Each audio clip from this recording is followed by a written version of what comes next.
Hello Commanders, welcome to the command table. My name is Matt, and I have my attempts for Wicker Colossus from this morning at 4 different star ratings. So before we get into that, if you'd please be so kind as to like, subscribe, and if you want notifications when I drop new videos, be sure to hit that notification bell. Also, if you have any questions or comments, please feel free to leave those below.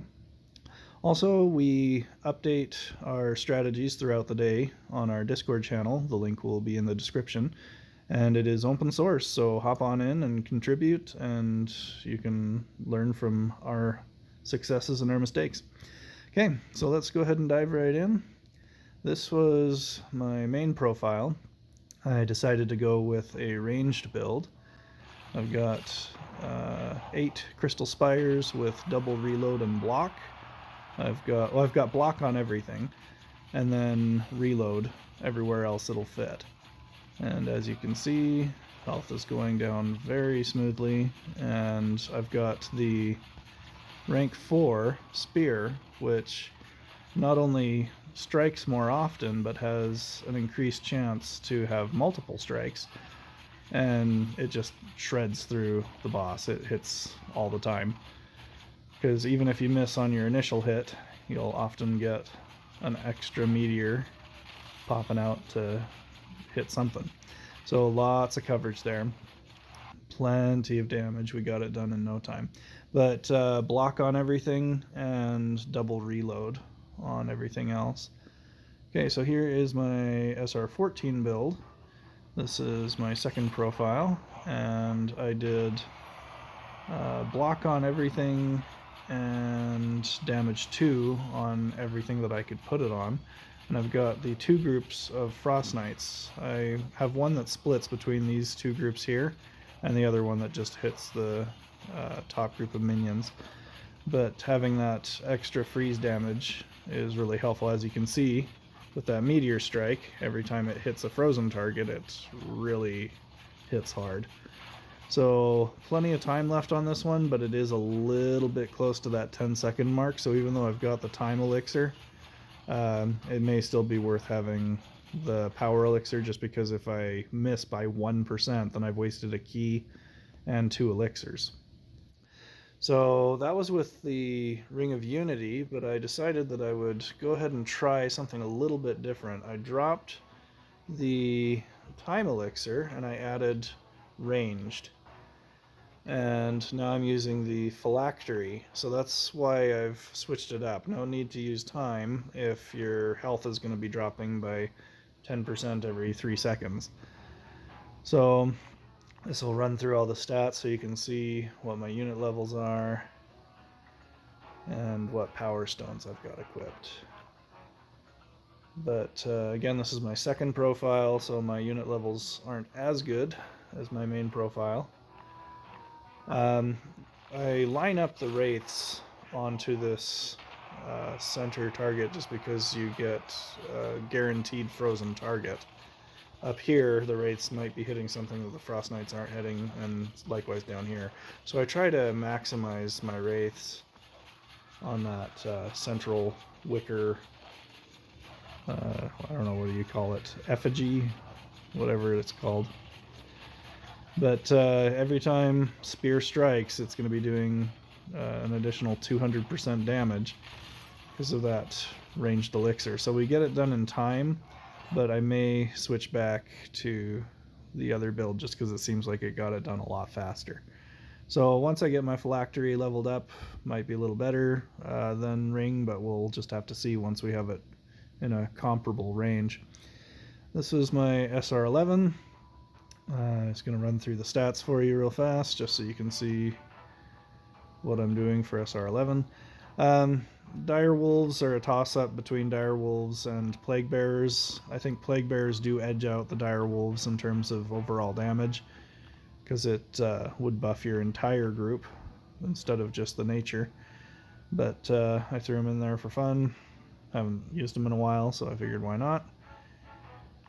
Block on everything, although at SR11 it's not crucial, because I think it's only 10% every 5 seconds, and the battle doesn't last that long. So I do have the time elixir on there, but even then, without block on everything, you'd still be fine at 10% every 5 seconds, because that would take, what, 50 seconds, and the battle only lasts 40. So you'll be fine either way. You don't need the block. You could throw run speed on there if you want to get there a fraction of a second sooner, but I just prefer to leave the block on for PvP because it's better for my rankings. But get it done in ample time. Don't need either the power or accuracy elixir. I can get it done with just the two. But if you're struggling with your unit levels and power stones to get it done, you could throw on either one of those elixirs, and that would help tremendously. Here's my fourth profile, also at SR11. So not nearly as good on the unit levels, and this is why. And artifact levels are lower as well. But this will run through all the stats.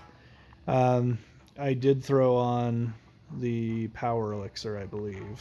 Let's see here in just a second. Again, Frost Knights in the front. You want them to split between that main Wicker effigy and the minions down below. So you want them to split between those two, and that'll give you more freeze coverage, because you only need one or two on that main effigy to keep it permafrozen, and then the rest can freeze other targets that can also take bonus damage. You know, remember on one of my earlier builds I sent Frost Knights to this one as well. But yeah, there's lots of different ways you can do it. It's just how you feel you get the most damage, the most bang for your buck. And you'll notice for this one, since the unit levels are a little lower, I've got the power elixir on there. So even with time, we're almost out, and I barely get the heart. I don't think I got a single spear strike that entire time. Yeah, I even made a note about it. No spear strikes. So even if Spear of Cataclysm doesn't hit a single thing, I can still one-shot with that build, even though it takes 3 elixirs.